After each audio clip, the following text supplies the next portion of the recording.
Hello, I'm Harold Weinbrecht, Mayor of Cary, and this is Cary Matters, a program to help keep you informed about issues that are happening in our community. Today, we have a very special guest. District 16 North Carolina Senator Gayle Adcock is with us. And Gayle has been representing Cary and our region long before she joined the North Carolina General Assembly. She actually served on the Cary Council from 2007 to 2014, including 3 years as our mayor pro tem. After being elected and serving 4 years in the House, she is now the first nurse ever serving in the North Carolina Senate. She is still a Cary resident, and her big heart for Cary and this region shows through her reasoned, thoughtful, nonpartisan, and common sense approach to challenges that shape our community's future. Gayle, it's an honor to have you here and an honor to call you a friend, a longtime friend. We're so happy that you're back in Cary working with us today. And I look forward to hearing what you can tell us about North Carolina Senate. So welcome. Thank you so much, Harold. It's such an honor to come back to Cary Matters. I'm excited to share an update on what I've been working on at the Capitol over the last few months. Okay. Well, I'm anxious to hear what you got to say, so let's get started. A $29.8 billion House budget passed on May 18th. What happened when that budget went to the Senate, and what's next? Yeah, great questions. The Senate made significant changes to the House budget and returned it to the House for concurrence last week, as expected. The House did not concur with the Senate changes, and now the budget is in a conference committee. The conferees are appointed by the leadership of both chambers, as you know, and they're expected to have a compromised budget by June 15th. Historically, the state budget supports state functions and programs from the mountains to the coast, while the final budget will contain appropriations and policies that impact taxes, education, and economic development.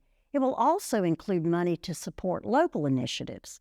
The performing arts falls under the Department of Natural and Cultural Resources, and there will be funding for the North Carolina Symphony.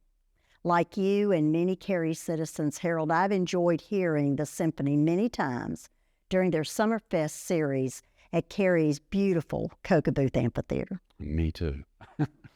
It's an honor to have the symphony call Cary their home, their summer home, and especially during this time of year. And they play from May to July and perform the grand finale at our July 4th celebration. These are great concerts. Bring your family, bring a picnic, and enjoy the sights and sounds of Cocoa-Booth Amphitheater. The General Assembly has provided funding for the Year of the Trail program, and I'm confident there will be funding in the conference budget for the second half of the year. I know that you know Cary has over 100 miles of greenways and trails, and the Year of the Trail has received a lot of attention here. It certainly has, and I had the privilege to ride in our Year of the Trail event at Bond Park, and I encourage every citizen to get out and enjoy all the benefits of riding our trails. Visit our website to find out more about Cary's greenways and trails. I know the environment is and has always been one of Cary's top priorities. The House and Senate budgets included funding for land acquisition projects, major investments in parks, trails, and open space statewide, and new investments to advance resilience planning and floodplain protections.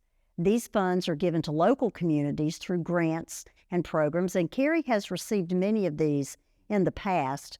I'm hopeful the conference budget will provide the same or even higher levels of funding.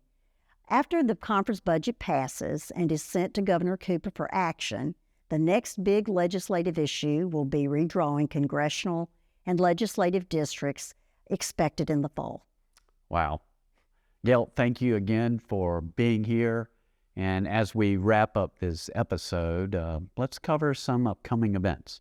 I know on June 10th, it's a busy day in Cary with plenty to do for the whole family. Starting at 10 a.m., we're going to kick off the American Tobacco Trail Great Trails Day. It is a joint event with Wake County and adjacent communities to celebrate all things about trails. And visitors to the American Tobacco Trail can check out tents along the trail for refreshments, information, and free swag.